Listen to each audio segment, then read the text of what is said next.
तेलंगाना के वजीर इंदिरा किरण रेड्डी ने जोर देते हुए कहा कि बीआरएस पार्टी मुल्क को सिमत दिखाने की सियासी कुव्वत के तौर पर उभर रही है।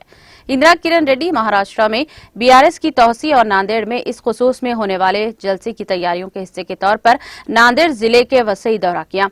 उन्होंने वजीर इंदिरा किरण रेड्डी से नांदेड़ की कनूते तालुका के अप्पाराव पेट गांव का दौरा किया और बीआरएस पार्टी के हामियों से मुलाकात की।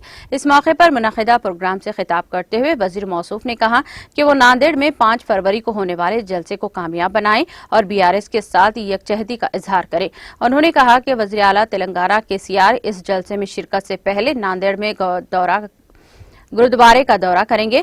उन्होंने याद दिलाया कि माजी में नांदेड़ हैदराबाद रियासत का हिस्सा था और बादअज़ां इसके महाराष्ट्र में जम होने के बाद भी महाराष्ट्र और तेलंगाना रियासतों के दरमियान अच्छे ताल्लुकात हैं और दोनों रियासतों के अवाम में रिश्तेदारियां भी हैं। उन्होंने वजाहत की है कि तेलंगाना में जारी तरक्याती और फलाही स्कीमात के समरात को पूरे मुल्क में हर किसी के लिए नाफिज करने के इरादे से वज़ीर आला के चंद्रशेखर राव ने बीआरएस कौमी पार्टी का क़याम अमल में लाया है। उन्होंने कहा कि इससे मरकजी सियासत में बीआरएस की अहमियत बढ़ेगी।